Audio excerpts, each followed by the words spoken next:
Hello बच्चों, good morning. आज की तारीख है 4 जून 2024। आज के करंट अफेयर क्वेश्चन और ललन टॉप प्रश्नों में आप सभी का स्वागत है। आप सभी से रिक्वेस्ट है कि प्लीज़ वीडियो अच्छी लगे तो प्लीज़ स्टूडेंट वीडियो को लाइक करें, शेयर करें और ज़्यादा से ज़्यादा कमेंट जरूर किया करें। तो चलिए शुरू करते हैं 4 जून के अपने दैनिक समसामयिक सभी प्रतियोगी परीक्षाओं के लिए महत्वपूर्ण प्रश्न। आज का हमारा पहला प्रश्न है, हाल ही में किस देश की अदालत ने गोल्डन राइस और बीटी वैगन की व्यावसायिक उत्पादन पर रोक लगाई है? तो इसका सही जवाब क्या हो जाएगा? ऑप्शन बी इसका सही जवाब हो जाएगा। गोल्डन राइस और बीटी वैगन पर किसने रोक लगा दी है? तो फिलीपींस ने रोक लगा दी है। जो यहाँ का कोर्ट है यानी यहाँ का जो अदालत है इसने रोक लगा दी है। ये जो गोल्डन राइस है इसमें जो है लैब में प्रयोग करके इसको जो है इसमें जो है प्रचुर मात्रा में विटामिन ए मिलाया गया है। यानी कि जो गोल्डन राइस है इसमें क्या पाया जाता है? तो इसमें विटामिन ए पाया जाता है। और विटामिन ए का प्रयोग कहाँ पे होता है? जैसे आँख की रोशनी कमज़ोर होती है, जो हमें मतलब कम दिखाई देता है, तो उसके लिए जो है विटामिन ए बहुत ही ज़्यादा महत्वपूर्ण होता है। तो गोल्डन राइस में क्या पाया जाता है? विटामिन ए पाया जाता है, लेकिन इसका भविष्य में जो है शरीर पर नुकसान हो सकता है। और जो बीटी बैगन है इसका भी जो है फ्यूचर में जो है शरीर पर ज़्यादा जो है प्रभाव डालने लग जाएगा। तो इसकी वजह से जो है इसको जो है बैन कर दिया है फिलीपींस की अदालत ने। ये आपको याद रखना है, ठीक है। अगर हम बात करें जो फिलीपींस है इसकी राजधानी का क्या नाम है? फिलीपींस की राजधानी का नाम है मनीला। क्या नाम है? मनीला। इसकी राजधानी का नाम है मनीला। और यही मनीला में ही अंतर्राष्ट्रीय चावल अनुसंधान केंद्र स्थित है। तो अंतर्राष्ट्रीय चावल अनुसंधान केंद्र कहाँ स्थित है? तो यह फिलीपींस में स्थित है। तो ये सही हो जाएगा। हमारा गोल्डन राइस और बीटी बैगन के व्यावसायिक उत्पादन पर रोक किसने लगाया है? तो फिलीपींस ने लगाया है। ये है नॉर्मल चावल और ये है गोल्डन राइस, जिसमें प्रचुर मात्रा में क्या होता है? विटामिन ए1 होता है, ठीक है। विटामिन ए होता है, ये आपको याद रखना है, ठीक है। और ये क्या है? यह बीटी बैंगन है। नेक्स्ट प्रश्न अगर देखें तो ललन टॉप प्रश्नों में, विश्व की सबसे ऊंची खगोलीय वेधशाला कहाँ स्थापित हुई है? तो यह स्थापित हुई है अटाकामा मरुस्थल में, जो कि चिली में है। और चिली किस महाद्वीप में स्थित है? तो यह साउथ अमेरिका महाद्वीप में स्थित है। नेक्स्ट प्रश्न हमारा है, सिंगापुर के नए पीएम कौन बनाए गए हैं? तो चौथे क्रम के बनाए गए हैं लॉरेंस बोंग बनाए गए हैं। भारत और सिंगापुर के बीच में अगर पूछे कौन सा अभ्यास होता है? तो सिम्बैक्स अभ्यास होता है। नेक्स्ट है, वर्ष 2024 में यूनेस्को के 46वें सत्र की अध्यक्षता कौन करेगा? तो भारत करने वाला है। और 45वें क्रम की पूछे तो कहाँ किया गया था? तो रियाद में किया गया था, जो कि सऊदी अरब का एक शहर है। किस क्रम का? तो 45वें क्रम का। हाल ही में देश के शीर्ष स्वच्छ प्रदेश का सर्वेक्षण पुरस्कार 2023 किसे मिला है? तो अगर पूछे प्रदेश में तो महाराष्ट्र को मिला है। अगर शहर में पूछे तो सूरत और इंदौर को मिला है। पहले मल्टी स्पोर्ट्स बीच गेम्स का समग्र चैंपियन कौन बना है? तो पहले मल्टी स्पोर्ट्स बीच गेम्स का आयोजन दीव में किया गया था। और इसमें पहले नंबर पर कौन सा राज्य है? तो मध्य प्रदेश है। हमारा सेकंड प्रश्न है, हाल ही में blue and green island integrated programme किसने प्रारंभ किया है? तो blue and green island integrated programme किसने प्रारंभ किया है? तो इसका सही जवाब हो जाएगा ऑप्शन ए, यूएनडीपी ने प्रारंभ किया है। इसके बारे में अगर अध्ययन करें तो blue and green island integrated programme यह पूछे किसने शुरू किया है? तो एक तो मैंने बता दिया यूएनडीपी ने शुरू किया है, और दूसरा जो है इसके साथ जीईएफ ने शुरू किया। तो इन दोनों ने मिलकर शुरू किया है। अगर पूछे क्यों शुरू किया है? क्योंकि जो यहाँ पे आप देख सकते हैं आइसलैंड लिखा है, यानी कि जो द्वीप पर जो जनजाति रहती है, जो लोग रहते हैं, उनके जीवन स्तर को सुधारना जो है इसके लिए शुरू किया गया है। Blue and green island integrated programme शुरू किया गया, ठीक है। यूएनडीपी का फुल फॉर्म होता है यूनाइटेड नेशन डेवलपमेंट प्रोग्राम, ये इसका फुल फॉर्म होता है। जबकि जीईएफ का फुल फॉर्म क्या होता है? तो ग्लोबल इन्वायरमेंट फैसिलिटी, यह इसका फुल फॉर्म होता है। ग्लोबल इन्वायरमेंट फैसिलिटी यह इसका फुल फॉर्म होता है। तो दोनों ने मिलकर कौन सा प्रोग्राम शुरू किया है? Blue and green island integrated programme शुरू किया है। ये आपको याद रखना है। अगर पूछे कि यूएनडीपी के द्वारा कौन सा इंडेक्स जारी किया जाता है? तो एचडीआई इंडेक्स यानी ह्यूमन डेवलपमेंट इंडेक्स जारी किया जाता है। और इसमें पूछे भारत की रैंक कितनी है? तो भारत की रैंक है 134। ये आपको याद रख लेना है। ठीक है, तो हमारे प्रश्न का सही जवाब क्या हो जाएगा? Option A. ठीक है, यहाँ पे देख सकते हैं ब्लू एंड ग्रीन आइसलैंड किसने शुरू किया है? GEF ने और UNDP ने शुरू किया है। ठीक है, नेक्स्ट प्रश्न की बात करें लल्लन टॉप में, हाल ही में HIV वैक्सीन का सफल परीक्षण कहाँ हुआ है? तो HIV वैक्सीन का सफल परीक्षण हुआ है USA में। 1 दिसंबर को क्या मनाया जाता है? तो एड्स दिवस मनाया जाता है। भारत में एड्स का पहला मरीज कहाँ मिला था? तो अपने चेन्नई में मिला था। सेकंड है, हेविसियोर वैक्सीन किससे संबंधित है? तो हेपेटाइटिस ए, जो रोग है हेपेटाइटिस ए से कौन सा वैक्सीन संबंधित है? तो हेविसियोर वैक्सीन संबंधित है, ये याद रखना है। सर्वावैक्स वैक्सीन किससे संबंधित है? तो यह सर्वाइकल कैंसर से संबंधित है। अगर पूछे सर्वाइकल कैंसर किस में सबसे ज़्यादा होता है, मेल में या फीमेल में? तो सबसे ज़्यादा जो है सर्वाइकल कैंसर कहाँ देखा जाता है? तो फीमेल में। वैसे अगर बोले तो यह सर्वाइकल कैंसर या फीमेल में ही होता है। कोविशील्ड वैक्सीन अगर पूछे इसका निर्माण जो है किस कंपनी ने किया था? तो एस्ट्राजेनेका कंपनी ने किया था। और भारत में पूछे कोविशील्ड वैक्सीन का निर्माण किसने किया था? तो सीरम इंस्टीट्यूट ऑफ पुणे ने किया था। कोवैक्सीन का निर्माण किसने किया था? तो भारत बायोटेक कंपनी ने किया था। और यह कंपनी कहाँ है? तो यह कंपनी है हैदराबाद में। मलेरिया की अगर पूछे पहली वैक्सीन का क्या नाम है? तो मलेरिया की पहली वैक्सीन का नाम है मास्क्यूरिक्स वैक्सीन। फाइनेंशियल ईयर 2023-24 में भारत का सबसे बड़ा व्यापारी भागीदार कौन है? तो फाइनेंशियल ईयर 2023-24 में भारत का सबसे बड़ा व्यापारी भागीदार कौन है? चीन है। और दूसरे नंबर पर USA और तीसरे नंबर पर UAE है। अगर पूछे कि भारत का सबसे बड़ा घाटा किस देश के साथ है, यानी व्यापारिक घाटा किस देश के साथ है? तो चीन के साथ है। यानी हम चीन से तो इतना, मान लीजिए इतना सामान मंगाते हैं, लेकिन हम चीन को थोड़ा सा सामान निर्यात करते हैं। तो आयात हमारा ढेर सारा है और निर्यात जो है हमारा चीन के साथ कम है। अगर ये पूछे घाटा किसके साथ? तो चीन के साथ। अगर पूछे फ़ायदा किस देश के साथ है? तो हम जो है USA में जो है ढेर सारा सामान भेजते हैं और वहाँ से जो है थोड़ा सा सामान अपने देश में मंगाते हैं। तो फ़ायदा हमारा USA के साथ है और नुकसान हमारा किसके साथ है? तो चीन के साथ है। पंचशील समझौता अगर पूछे कब हुआ था? तो 1954 में हुआ था। किसके बीच में हुआ था? तो इंडिया प्लस चीन के बीच में हुआ था। भारत और चीन के बीच जो सीमा रेखा स्थित है उसे क्या कहते हैं? मैकमोहन रेखा कहते हैं। जबकि रेड क्लिफ रेखा किसके बीच में है? तो रेड क्लिफ रेखा जो है यह है इंडिया और पाकिस्तान के बीच में। हमारा तीसरा प्रश्न है, हाल ही में भारत का पहला EV इंडेक्स किसने लॉन्च किया है? तो भारत का पहला EV इंडेक्स किसने लॉन्च किया है? तो यह लॉन्च किया है ऑप्शन सी, NSC ने लॉन्च किया है, NSE ने लॉन्च किया है। अब इसके बारे में अगर व्याख्या देखें, EV का फुल फॉर्म क्या होता है? Electronic vehicle. EV का मतलब क्या होता है? इलेक्ट्रॉनिक व्हीकल इसका फुल फॉर्म होता है। तो EV इंडेक्स किसने लॉन्च किया है? तो यह लॉन्च किया है NSE ने लॉन्च किया है, ये आपको याद रखना है। अगर NSE के फुल फॉर्म पूछे तो नेशनल स्टॉक, ये हो जाएगा नेशनल, ये हो जाएगा स्टॉक एक्सचेंज। ठीक है, तो नेशनल स्टॉक एक्सचेंज इसका फुल फॉर्म होता है, ये आपको याद रखना है। अगर पूछे जो EV इंडेक्स लॉन्च किया गया है इसका आधार वर्ष कब से लिया गया है? तो इसका आधार वर्ष लिया गया है, आधार वर्ष कब से लिया गया है? तो 2018 से लिया गया है। जबकि अगर पूछे आधार मूल्य कितना है? आधार मूल्य मतलब होता है जो बोली लगाई जाती है उसमें जो है, अगर पूछे कि आधार मूल्य कितना है तो आधार मूल्य है 1000 रुपये से बोली शुरू होगी। ठीक है, ये आपको याद रखना है। तो हमारे प्रश्न का सही जवाब क्या हो जाएगा? EV इंडेक्स किसने जारी किया है? National stock exchange, option C सही हो जाएगा। ठीक है, जो ये नेशनल स्टॉक एक्सचेंज है इसके बारे में थोड़ी सी जानकारी देख लेते हैं। यह एशिया का सबसे पुराना स्टॉक एक्सचेंज मार्केट है। और अगर पूछे इसकी स्थापना कब हुई थी?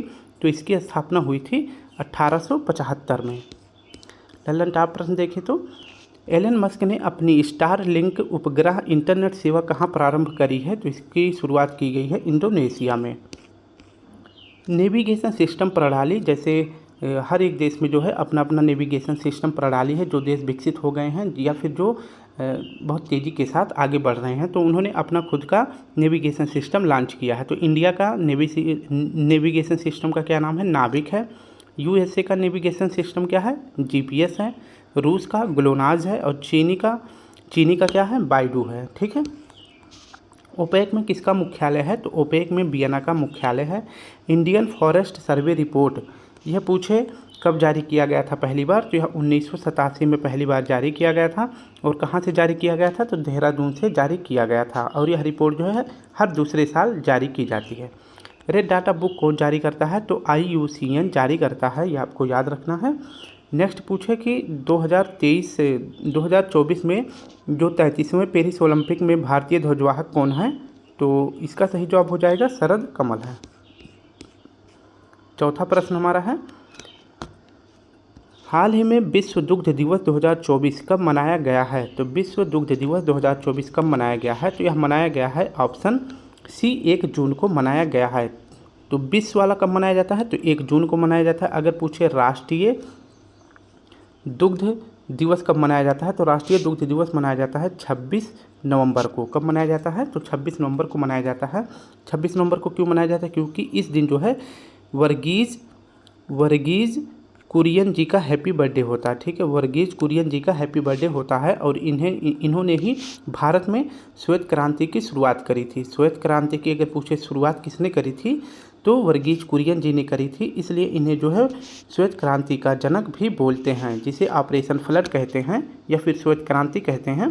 तो श्वेत क्रांति के जनक कौन है? तो वर्गीज कुरियन है। तो इनकी याद में जो है 26 नवंबर को राष्ट्रीय दुग्ध दिवस मनाया जाता है। जबकि अगर पूछे कि विश्व दुग्ध दिवस कब मनाया जाता है? तो यह 4 जून को मनाया जाता है। ऑप्शन सी सही हो जाएगा। ठीक है, तो हैप्पी वर्ल्ड मिल्क डे कब सेलिब्रेट किया जाता है? 1 जून को मनाया जाता है। ठीक है, नेक्स्ट हमारा प्रश्न है, हाल ही में राष्ट्रीय आतंकवाद विरोधी दिवस कब मनाया गया है? तो राष्ट्रीय आतंकवाद विरोधी दिवस कब मनाया जाता है? तो 21 मई को मनाया जाता है।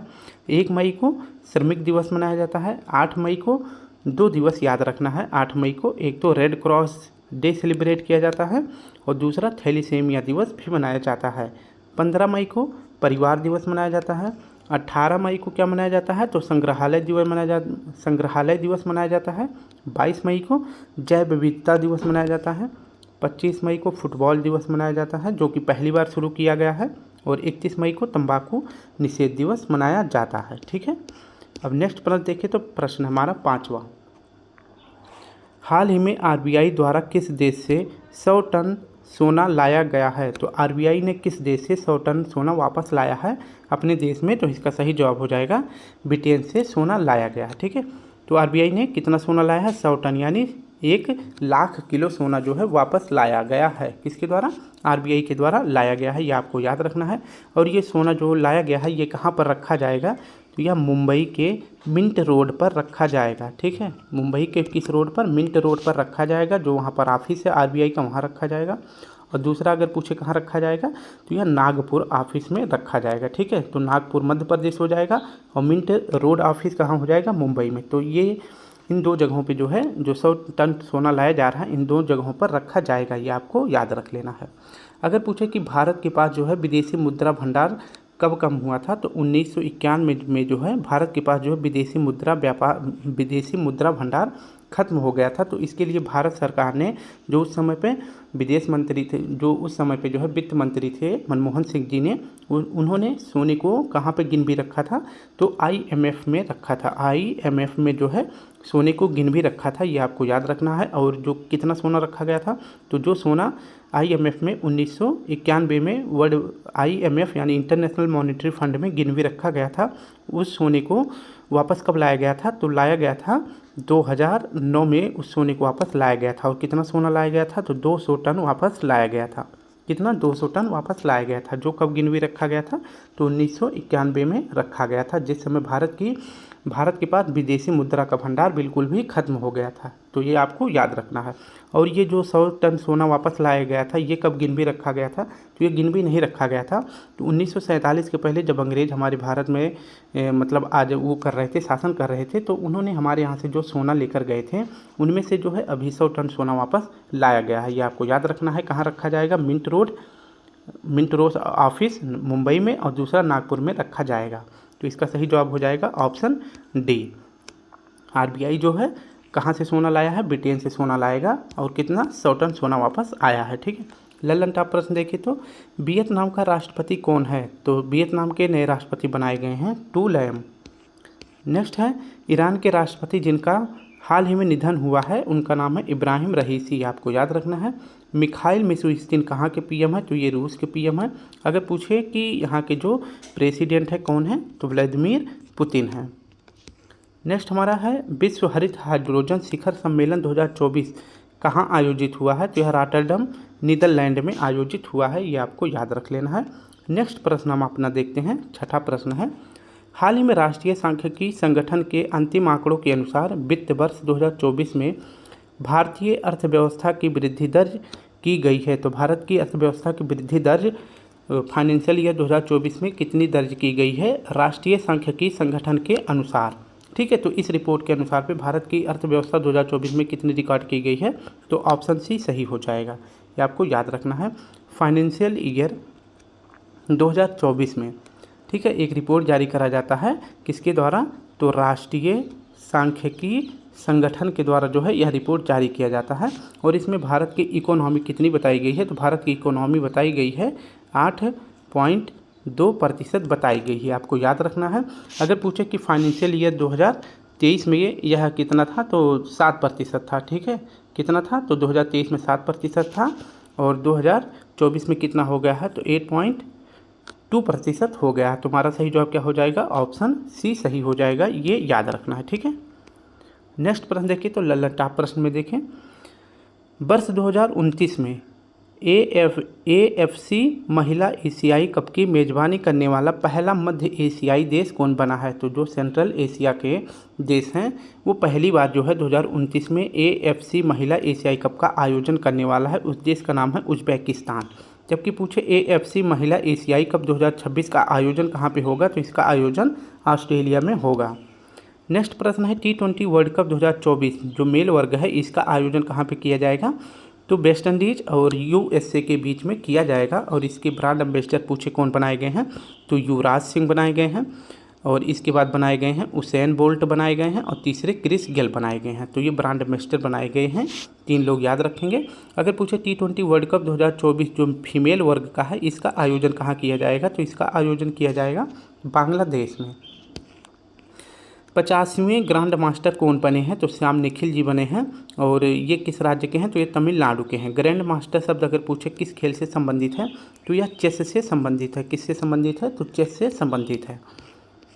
हमारा 7वां प्रश्न है हाल ही में द गोल्डन कृष्णा प्रदर्शनी का आयोजन कहाँ हुआ है, तो द गोल्डन कृष्णा का प्रदर्शनी कहाँ पर किया गया है, तो ऑप्शन बी सही हो जाएगा। कहाँ किया गया है, दुबई में किया गया है। और दुबई जो है किसका शहर है, तो यह UAE का शहर है। यहाँ पे जो है द गोल्डन कृष्णा का आयोजन किया जाएगा। ठीक है, इसका प्रदर्शनी किया जाएगा। अगर पूछे जो है इसमें कलाकार कौन है भारत की तरफ से, तो भारत की तरफ से इसमें कलाकार हैं कृष्णा कन्हैया जी। कौन है, कृष्णा कन्हैया जी इसमें जो है कलाकार है, ये आपको याद रखना है। ठीक है, तो ये हमारे प्रश्न का सही जवाब हो जाएगा। द गोल्डन कृष्णा प्रदर्शनी का आयोजन कहाँ किया गया है, तो दुबई में किया गया है। एक और प्रश्न आप सभी को याद रखना है, दुबई यानी कि UAE के द्वारा एक पर्यावरण के लिए एक वीज़ा जारी किया जाता है। पर्यावरण को स्वच्छ करने के लिए एक वीज़ा जारी किया जाता है, उस वीज़ा का क्या नाम है, तो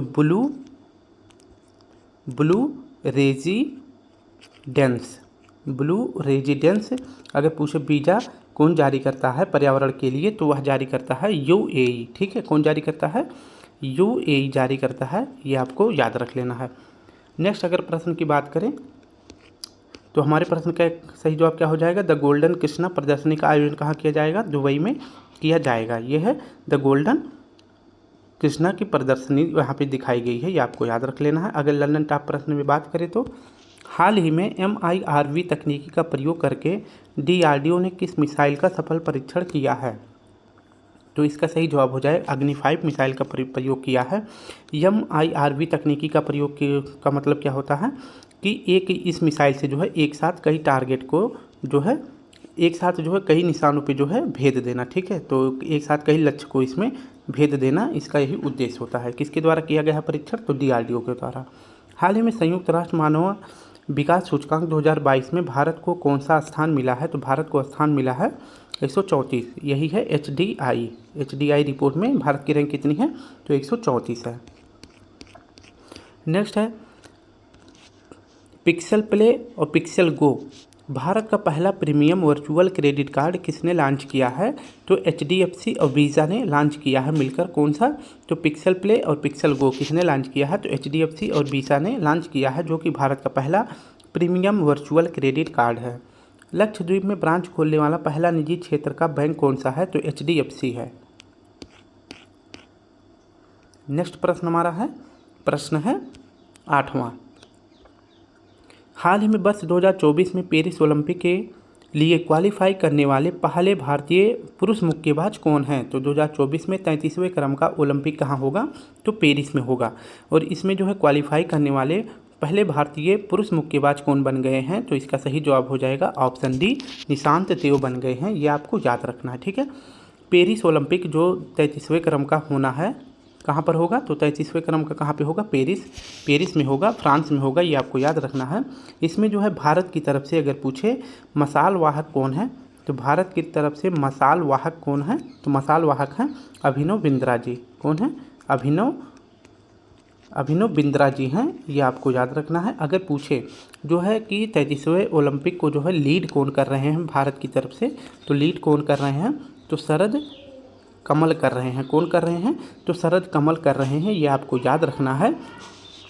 और अगर पूछे कि 33वें ओलंपिक में जो है वेट लिफ्टिंग में जो है क्वालिफाई करने वाली पहली भारतीय महिला कौन बनी है? तो वेट लिफ्टिंग में जो है क्वालिफाई करने वाली मीराबाई चानू बनी है, ये आपको याद रखना है, ठीक है। तो भारतीय पुरुष मुक्केबाज क्वालिफाई करने वाले पहले कौन बने हैं ओलंपिक के लिए? तो निशांत देव बने हैं।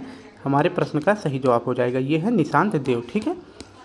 नेक्स्ट अगर लल्लन टॉप प्रश्न देखें तो चीन ने ताइवान को हथियार बेचने के कारण किस देश की कंपनी पर प्रतिबंध लगाया है? तो चीन ने किसकी 3 कंपनियों पर प्रतिबंध लगा दिया है? तो USA की 3 कंपनियों पर बैन लगाया है, क्योंकि क्योंकि USA जो है ताइवान को हथियार बेच रहा था, और इसीलिए जो है चीन ने USA की 3 कंपनियों को बैन कर दिया। ऑपरेशन इंद्रावती कहाँ शुरू किया गया था? तो हैती में शुरू किया गया था। जो हैती में भारतीय फंसे थे उनको बाहर निकालने के लिए। अंतर्राष्ट्रीय खगोलीय संघ ने एक क्षुद्र ग्रह का नाम किस भारतीय के नाम पर रखा है? तो जयंत मूर्ति जी के नाम पर रखा है। चर्चा में रहे फ्रांसिस स्कॉट ब्रिज ढहने की घटना कहाँ हुई थी? तो यह मैरीलैंड प्रांत में हुई थी, जो कि USA का एक प्रांत है। माउंट मेरापी ज्वालामुखी, इसमें भी हाल ही में विस्फोट हुआ है, और यह ज्वालामुखी कहाँ है? तो इंडोनेशिया में है। और किस द्वीप पर है? तो सुमात्रा द्वीप पर है, ये भी आपको याद रखना है। 9वां प्रश्न हमारा है, हाल ही में अडानी पोर्ट्स ने किस देश के दार एस सलाम पोर्ट संचालन हेतु 30 वर्षीय समझौता किया है? तो अडानी ने किस देश के पोर्ट के साथ जो है 30 वर्ष का समझौता किया है? तो इसका सही जवाब हो जाएगा तंजानिया, ठीक है। और उस पोर्ट का क्या नाम है? दार एस सलाम पोर्ट है, ये आपको याद रखना है। इस दार एस सलाम पोर्ट के लिए अडानी ग्रुप ने कितने वर्ष के लिए समझौता किया है? तो 30 वर्ष के लिए किया है, ठीक है। तो ये आपको याद रखना है। अगर पूछे तंजानिया की राजधानी का क्या नाम है? तो इसकी राजधानी का नाम है दोदोमा, इसकी राजधानी का नाम है, ये आपको याद रख लेना है, ठीक है।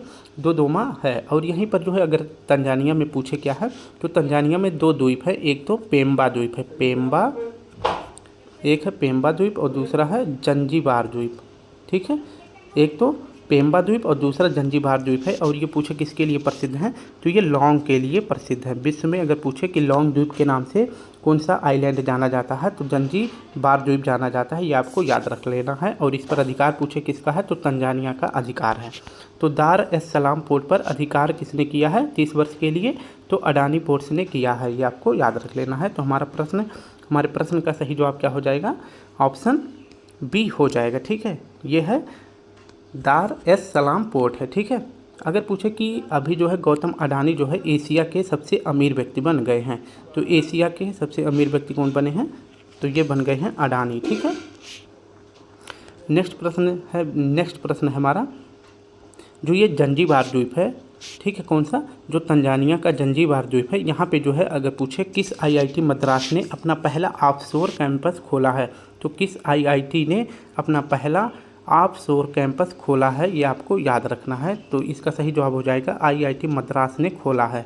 और इसकी पहले पूछे तो जो आपसे और कैंपस खोला है, इसकी पहली महिला अध्यक्ष कौन बनाई गई हैं? तो पहली महिला हेड बनाई गई हैं प्रीति अगलायन बनाई गई हैं। कौन बनाई गई हैं? प्रीति अगलायन बनाई गई हैं। ये भी हमारा सही जवाब हो जाएगा। ठीक है, नेक्स्ट प्रश्न देखें तो लल्लन टॉप प्रश्न में 55 वर्ष की आयु में माउंट एवरेस्ट फतह करने वाली सबसे उम्र दराज महिला भारतीय महिला कौन है? तो ज्योति रात्रे हैं। कितने वर्ष में? तो 55 वर्ष में इन्होंने माउंट फतेह किया है, ये आपको याद रखना है।